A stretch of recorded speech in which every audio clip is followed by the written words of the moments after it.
Be reading from this passage and chapter 14 this evening. Operation Overlord.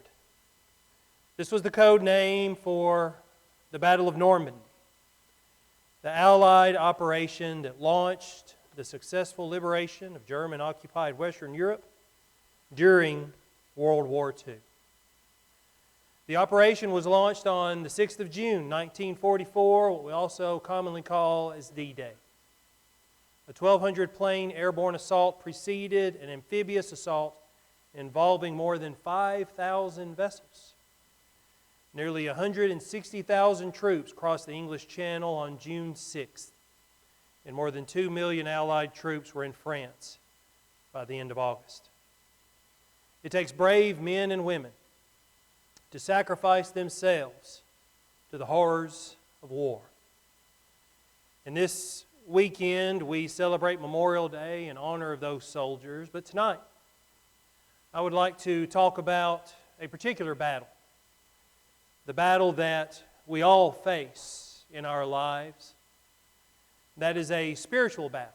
There's a real battle in 1 Samuel 13 and 14 that has some fantastic spiritual application. So if you'll walk with me tonight through these two chapters, we'll see how Saul handles things that go on. We'll see how his son Jonathan handles this battle. And we'll learn something about how we can fight our own battles today.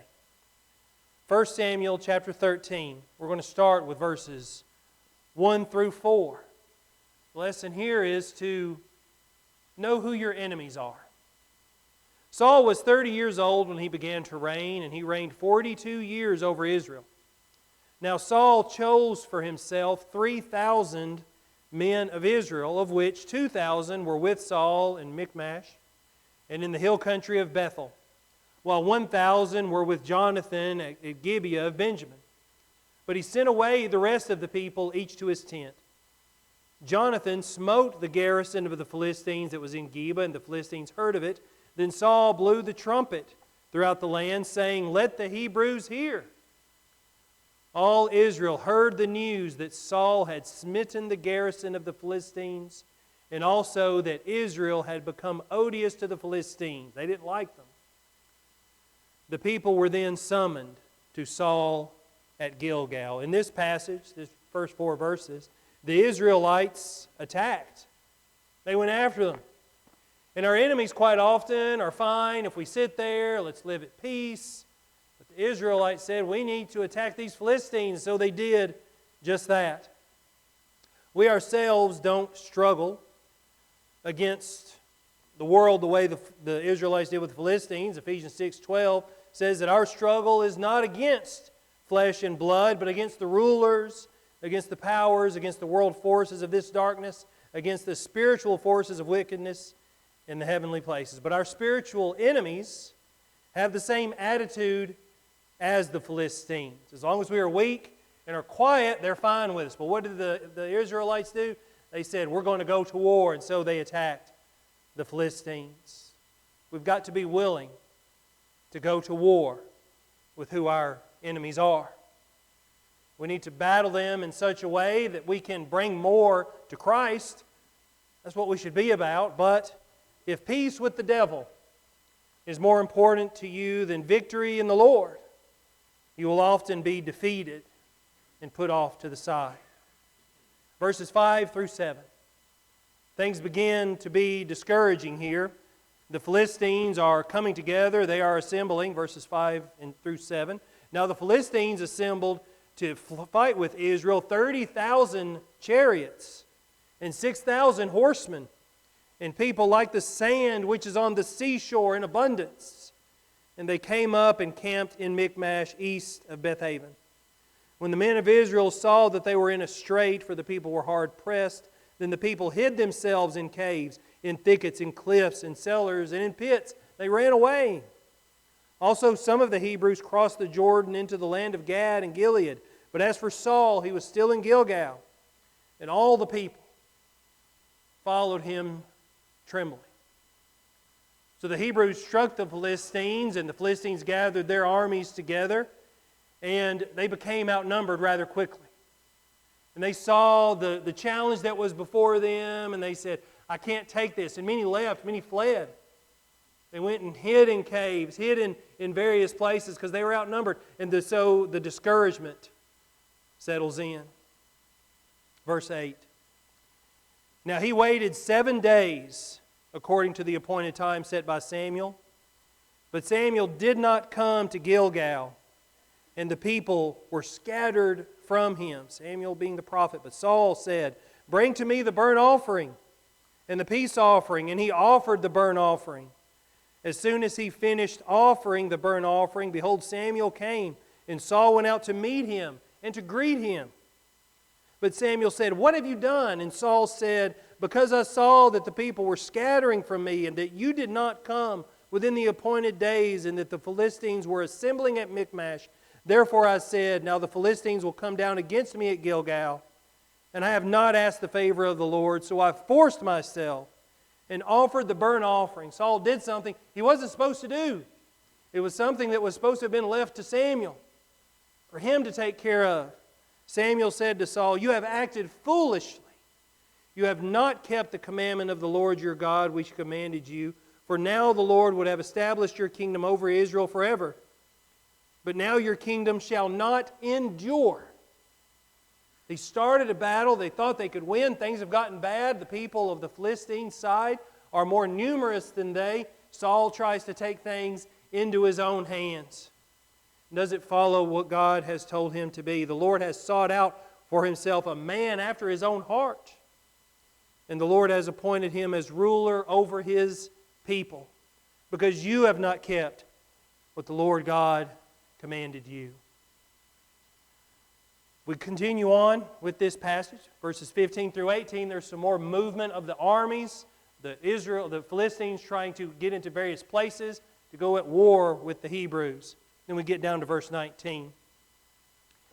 Now no blacksmith could be found in all the land of Israel, for the Philistines said, Otherwise the Hebrews will make swords or spears. So in these days, when you were perhaps a poor area or a farmer, you didn't maybe have enough money to have swords and shields and that sort of thing. So you would take your farm implements and make them into weapons. It was a common practice of the day. But there were no blacksmiths around. They couldn't do what they wanted to do in order to prepare for the war. So all Israel went down to the Philistines, each to sharpen his plowshare, his mattock, his axe, and his hoe. The charge was 2/3 of a shekel for the plowshares, the mattocks, the forks, and the axes, and to fix the hoes, to turn them into weapons, you see. So it came about on the day of battle that neither sword nor spear was found in the hands of any of the people who were with Saul and Jonathan. We need weapons.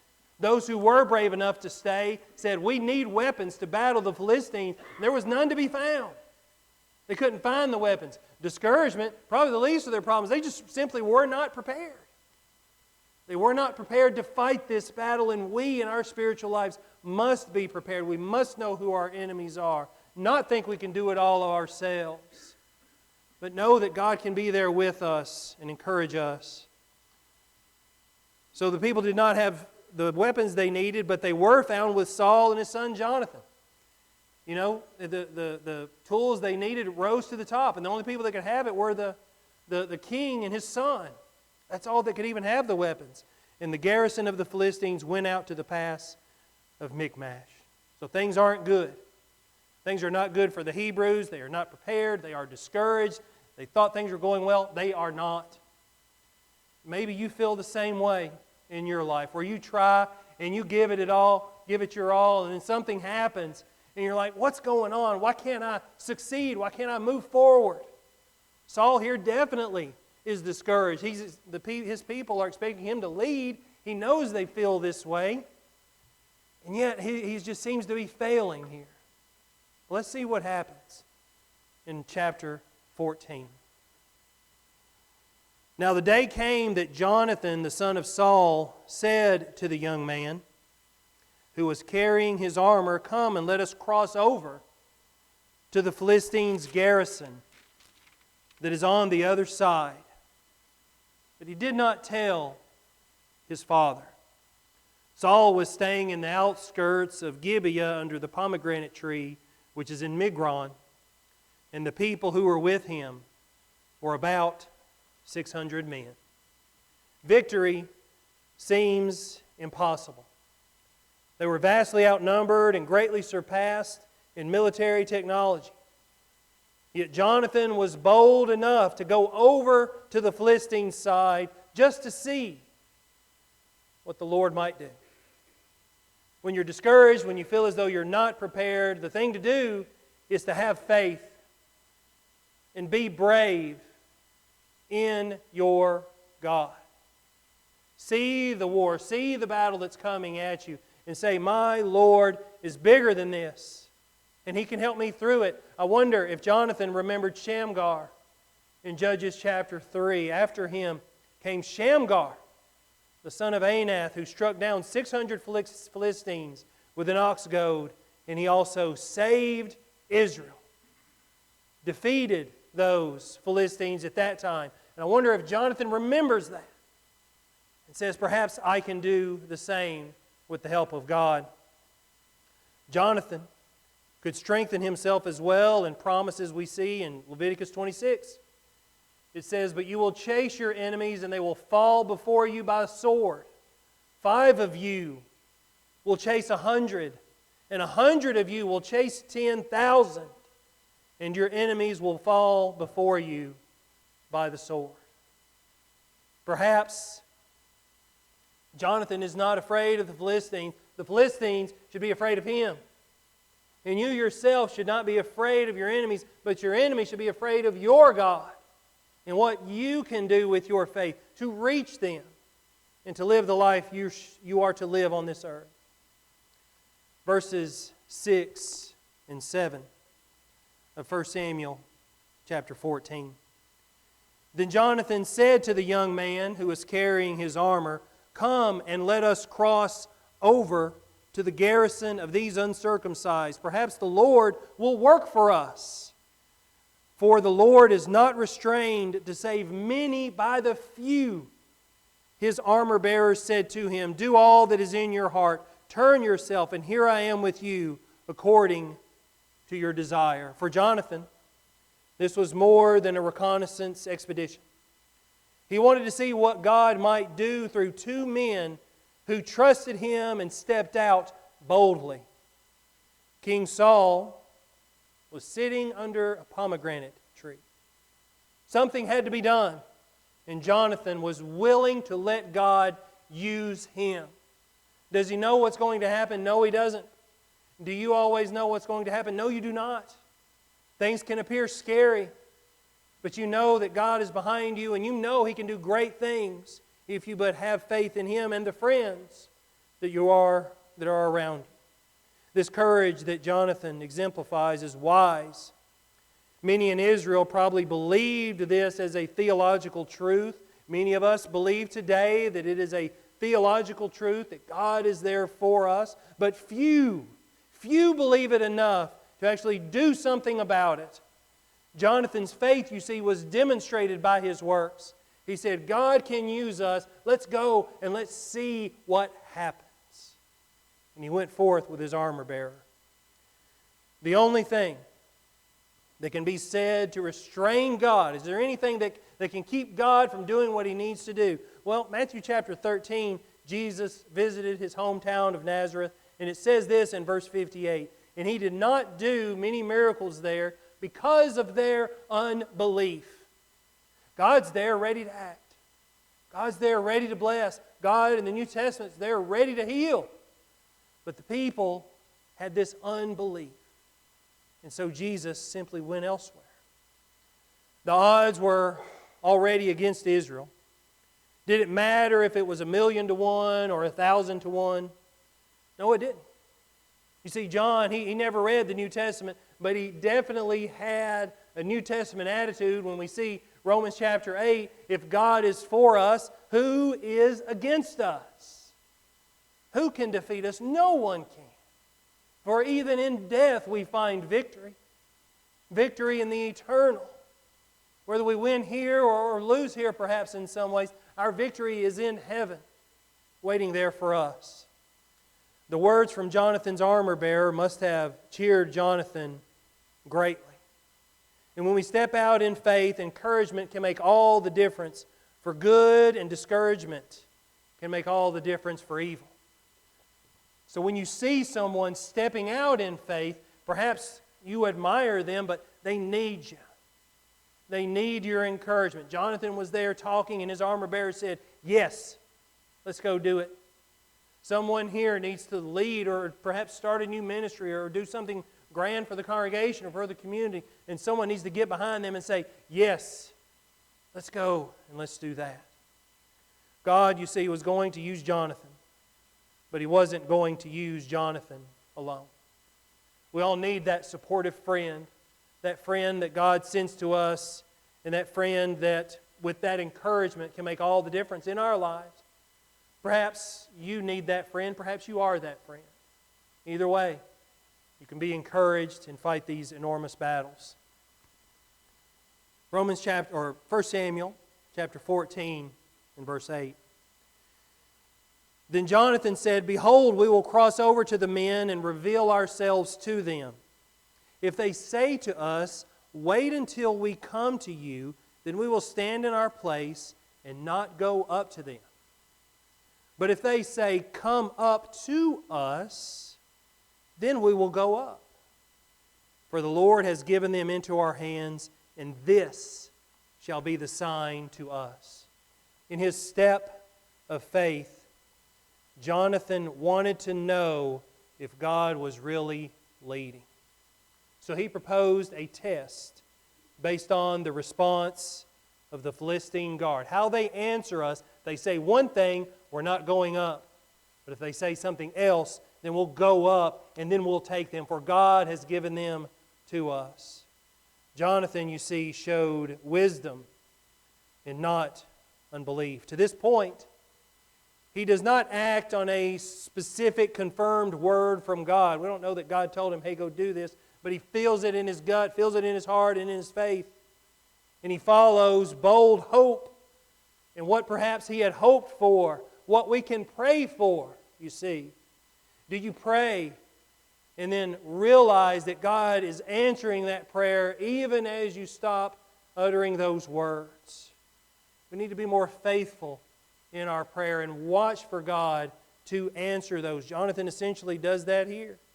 He was humble enough to know that his heart might be wrong on this day, so Jonathan asked God to guide him and to show him what must be done. Verse 11. When both of them revealed themselves to the garrison of the Philistines said, "Behold, Hebrews are coming out of the holes where they have hidden themselves." Remember, the Hebrews were scattered and they were hiding, and the Philistines thought, "Well, it's just some more coming up out of the holes. Let's take them for our prisoners, perhaps."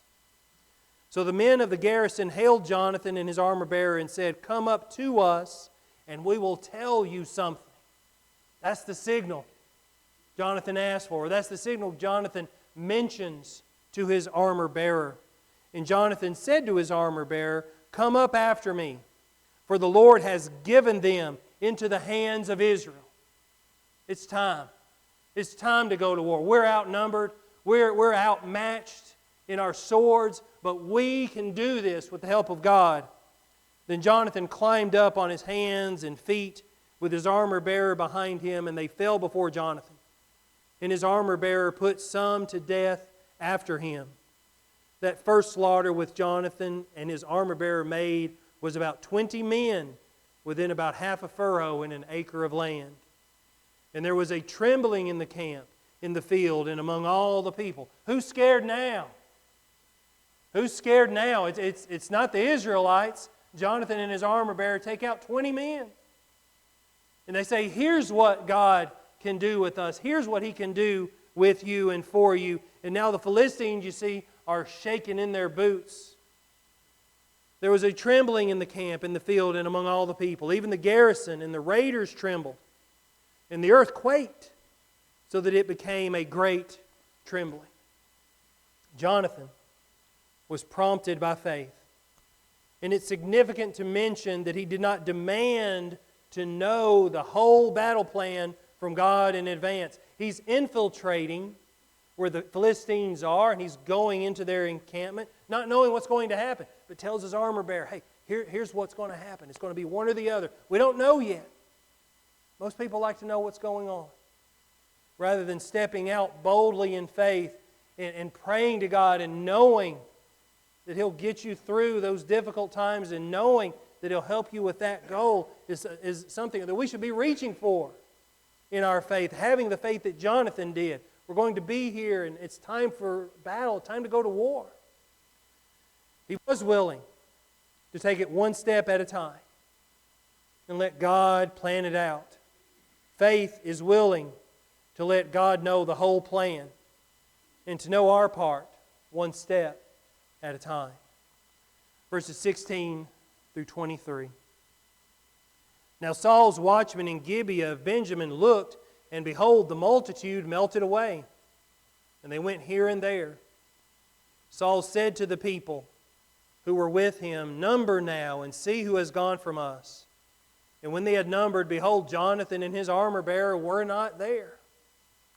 Then Saul said to Ahijah, bring the ark of God here, for the ark of God was at that time with the sons of Israel.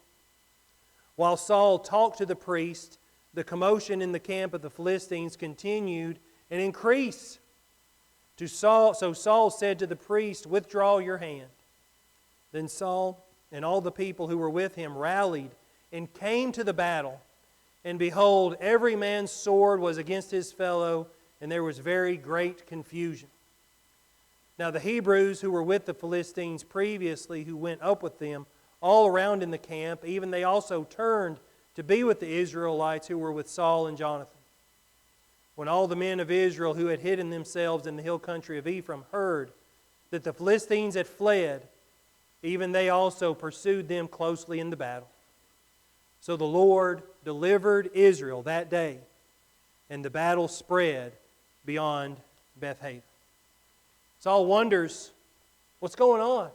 What's going on in the encampment of the Philistines? They eventually figure out it's Jonathan. It's Jonathan and his armor bearer, my king. And so they go and they gather themselves. They gather the troops that were scattered. And they go and they are given victory over the Philistines that day. A physical war, but one that has great spiritual implications for us. It took one person to step out of his comfort zone and say, I'm going to trust in God. He's going to show me the way, and He can show us all the way. And it comes the point when we have to rally behind those who lead us. You might not think yourself as having the grandest or the largest of faith capacity, but perhaps if someone steps out in front of you, you can be that encourager. We will be looking at 2 new elders next week to install them then. And they will become a part of this eldership here in this good congregation to lead us into the future.